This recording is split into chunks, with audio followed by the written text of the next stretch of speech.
प्यारे बच्चों नमस्कार। कैसे हैं आप लोग? आप लोग ठीक होंगे, हमें पूरा विश्वास है, क्योंकि आप लोग हिम्मती हैं, साहसी हैं और इस मुसीबत काल कोविड-19 के मुसीबत काल में भी आप लोग पढ़ाई कर रहे हैं। पढ़ाई ही आपको ऊंचाई तक ले जाएगी। प्यारे बच्चों, ये जो है 6ठी से 8वीं तक का कोर्स है। ये चाहे हिंदी, गणित, अंग्रेजी, संस्कृत किसी भी विषय का हो, हर विषय के लोगों के लिए ये ज़रूरी है। प्राकृतिक आपदा के ऊपर यह वर्कशीट नंबर 96 है। डेट ध्यान से देखिए, 20 फरवरी 2021 से। आपको अपना कक्षाध्यापक का नाम यहाँ लिखना, अपना नाम यहाँ लिखना है। प्यारे बच्चों, हम लोग अपना जीवन जी रहे हैं। जीते समय हम लोग बहुत सारी लापरवाही करते हैं, न जाने कैसे कैसे कामों में व्यस्त रहते हैं। ऐसे कामों में खुशी मनाते हैं जो बहुतों को नुकसान करता है। ऐसे कामों में दुखी हो जाते हैं जिनमें कईयों का नुकसान हो जाता है। कहने का मतलब यह है कि हमें अपना जीवन इतने प्रेम से जीना होना चाहिए जिसमें कोई न दुखी हो न कोई परेशान हो। आपने चमोली उत्तराखंड में हिमस्खलन से भयंकर तबाही के बारे में सुना होगा। यह एक प्रकार से प्रकृति का प्रकोप या प्राकृतिक आपदा है। सदियों से प्राकृतिक आपदाएं मनुष्य के अस्तित्व के लिए चुनौती रही हैं और इससे कुछ दिन पहले वो भगवान का हरिद्वार धाम जो था, जिसको आप भगवान कहते हो, वो भी तबाह हो गया था। इसका मतलब ये है कि प्रकृति अपने आप में किसी को नहीं छोड़ती। जब भी आप प्रकृति के साथ छेड़छाड़ करेंगे तो प्रकृति किसी को भी नहीं छोड़ेगी, चाहे भगवान का मंदिर हो या अल्लाह का मस्जिद हो या ईसाई का चर्च हो या गुरुद्वारे का सिख हो या बुद्धिस्टों का पगोड़ा हो। प्यारे बच्चों, ऐसी कोई भी प्राकृतिक घटना जिससे मानव के जीवन या सामग्री को हानि पहुँचे, वह प्राकृतिक आपदा कहलाती है। हिमस्खलन, भूस्खलन, भूकंप, ज्वालामुखी, सुनामी, चक्रवाती तूफान, बादल फटना, जंगलों में आग, आसमानी बिजली का गिरना, बाढ़, सूखा जैसी प्राकृतिक आपदाएं बार बार मनुष्य को चेतावनी देती हैं। वर्तमान में हम प्राकृतिक संसाधनों का अंधाधुंध इस्तेमाल कर रहे हैं, जिससे प्रकृति का संतुलन बिगड़ रहा है। चूँकि हम लोग प्रकृति का दोहन कर रहे हैं तो प्रकृति कब तक सहन करेगी। इसलिए हमें न पटाखा जलाना चाहिए, हमें तेज़ आवाज़ में बात नहीं करनी चाहिए, ज़्यादातर अकेले रहना चाहिए और शोरगुल से बचा रहना चाहिए। तो वर्तमान में हम प्राकृतिक संसाधनों का अंधाधुंध इस्तेमाल कर रहे हैं, जिससे प्रकृति का संतुलन बिगड़ रहा है, जिसका दुष्परिणाम तो हमें भुगतना ही पड़ेगा।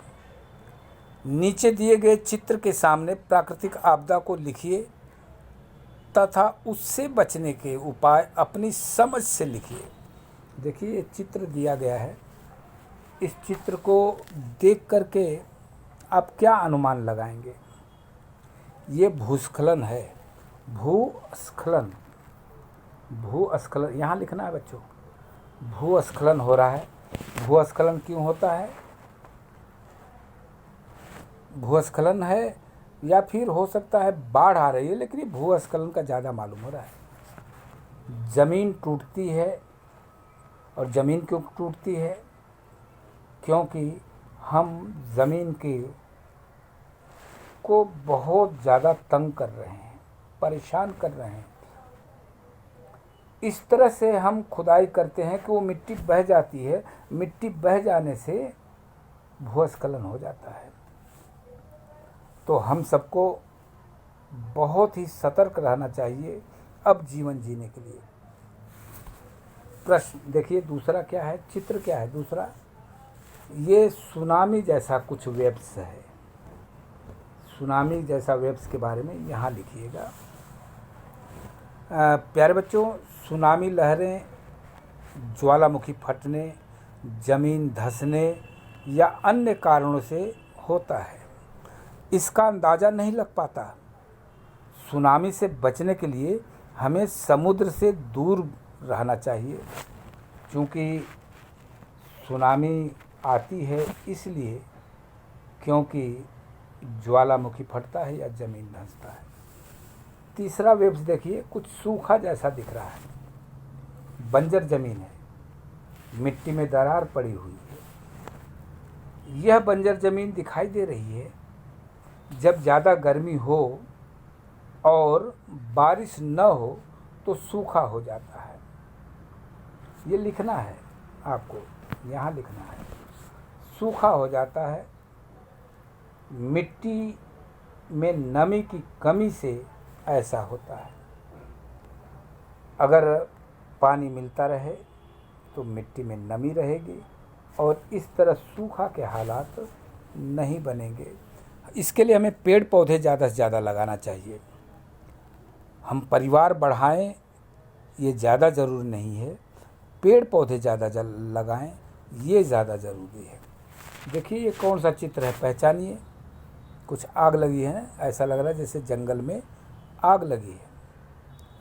आग लगने का कारण है बच्चों, गर्मी में तपन हो जाना। और तपन होने के कारण किन कारणों से आग लगती है मैं वो बता रहा हूँ। लिखिए, पेड़ों की आपसी रगड़ हो जाती है, हवा चलती है तो रगड़ते हैं, उससे आग लग जाती है। जंगल में रहने वाले लोग भी लापरवाही बरतते हैं जिससे भी आग लग जाती है।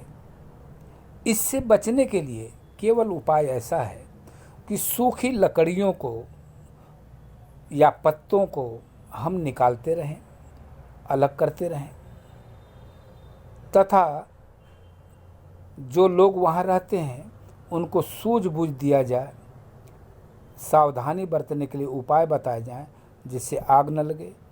तीसरा, बुझाने का यंत्र गर्मियों के दिनों में ज़रूर लगा देना चाहिए। ठीक है बच्चों, इसका उत्तर आपको यहाँ लिखना है। देखिए चौथा क्या है, कुछ बिल्डिंगें हैं टेढ़ी मेढ़ी पड़ी हैं, यानी भूकंप आया होगा, महल गिर रहे हैं। जब भी पृथ्वी हिले तो भूकंप आता है। यदि आप घर में हैं तो घर से बाहर हो जाएं, कोने में फर्श पर बैठ जाएं या किसी टेबल के नीचे हो जाएं, या हाँ, और भी सबसे पहला काम तो बिजली के जितने स्विच ऑन हैं सबको ऑफ कर दिया जाए और लिफ्ट से ना निकलें, जीनों से बाहर निकलें।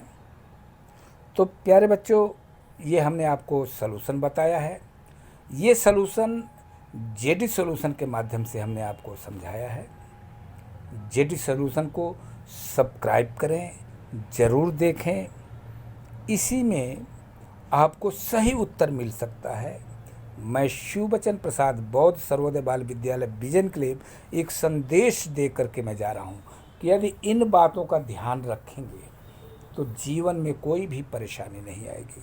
साथ ही साथ आप इस समय कोविड-19 का मामला चल रहा है, 2 गज की दूरी बना के रखें, चेहरे पे मास्क लगा कर रखें, किसी से हाथ न मिलाएं, अपना खाना भोजन किसी से न शेयर करें, तथा साथ ही साथ आप अपनी इम्यूनिटी पावर को बढ़ाने के लिए योगा भी करते रहें।